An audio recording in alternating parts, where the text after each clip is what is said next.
애틀랜타 라디오 코리아 2월 11일 금요일, 오늘의 한 뉴스입니다. 여야 대선 후보들의 두 번째 사자 TV 토론에서는 이재명, 윤석열 후보와 가족들의 각종 의혹을 둘러싼 난타전이 재현됐습니다. 코로나19 방역과 국민소통 문제를 놓고 정책 공방도 치열했는데요. 첫 주제인 청년 정책 토론에서부터 정책보다는 의혹 공세에 방점이 찍혔습니다. 윤석열 후보는 이재명 후보가 청년 기본주택으로 임대주택 100만 채를 공약했는데 도리어 대장동 사업에서는 임대 비율은 낮췄다며 진정성이 있느냐고 따졌습니다. 그러자 이 후보는 전혀 사실이 아니라며 후임 시장이 있을 때 벌어진 일이지만 충분한 공공주택이 공급됐다고 반박했습니다.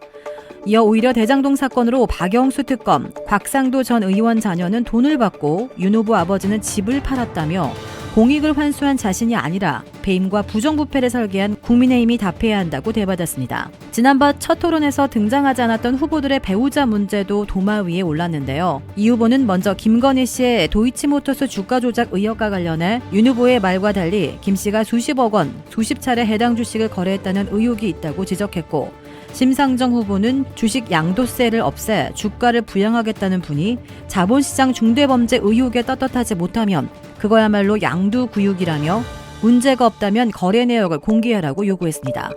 이에 윤 후보는 대장동에 비하면 훨씬 작은 사건에 검찰이 더 많은 인원을 투입했지만 아무 문제가 드러나지 않았고 주식 거래 내역은 이미 당내 경선 때부터 공개했다고 반박했습니다.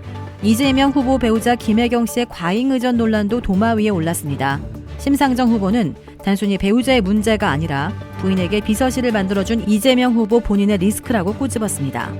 이에 이 후보 변명에 여지없이 자신의 불찰이고 엄격하게 관리하지 못했다며 사과했습니다. 주제가 방역인 만큼 집권당 후보인 이재명 후보에게 질문이 집중될 수밖에 없었는데요. 먼저 안철수 후보는 이 후보를 향해 문재인 정부의 방역 대책은 성공인지 실패인지 물었습니다. 그러나 이 후보는 부족한 점은 있겠지만 지금까지 봐서는 성공적으로 잘 견뎌왔다면서도 현장의 의견이 잘 관철되도록 유연화돼야 한다고 답했습니다. 이에 심상정 후보는 오미크론 대유행이 2달 전부터 예고됐는데 정부 방역 체계는 전혀 준비되지 않았다고 했고, 윤석열 후보는 전문가 얘기를 듣지 않는 주먹구구 방역으로 많은 자영업자, 소상공인들이 피해를 봤는데도 손실보상이 아닌 전국민 지원금에만 치중했다고 꼬집었습니다. 그러자 이재명 후보 역시 전 세계적으로 국민이 방역으로 입은 피해를 보전하지 않은 나라가 없다며 자신이 취임하면 즉각적으로 긴급 재정 명령을 통해서라도 보전할 수 있도록 하겠다고 말했습니다. 언론 정책과 국민과의 소통 문제에 대해서는 후보들 모두 너나 없이 소통을 강화하겠다라고 강조했습니다. 안철수 후보는 역대 대통령 가운데 문 대통령이 가장 소통을 하지 않고 일방적인 홍보만 했다고 꼬집었고, 윤석열, 심상정 후보는 대통령으로 취임하면 매주 1회씩 기자들과 기탄 없이 만나겠다고 약속했습니다. 이재명 후보도 당연히 정기적으로 언론과 소통하고 국민에게 보고하겠다고 강조했습니다. 미국의 소비자 물가가 새해 1월에도 7.5%나 폭등해 미국민들이 40년 만에 고물가 고통에 짓눌리고 있습니다. 1년 전에 비해 휘발유 값은 46.5%나 치솟아 있고 중고차 가격은 40.5%나 급등했으며 식료품 값도 7%, 주거비도 4.4% 오르는 등 모든 상품과 서비스의 가격의 고공행진이 9개월째 지속되고 매달 악화되고 있습니다. 이렇게 급격하게 상승하는 물가 때문에 평균적인 미국 가구의 월 지출이 추가로 $250가량 늘어날 것이라는 조사 결과가 나왔습니다. 어제 무디스 애널리틱스의 분석 결과를 인용해 인플레이션이 미국 가계에 큰 부담을 줄 것이라며 물가 상승률이 2.1%였던 2018년과 2019년에 미국 일반 가정 소비 관련 데이터에 물가 상승률 7%를 대입해 이 같은 결론을 도출했다고 설명했습니다.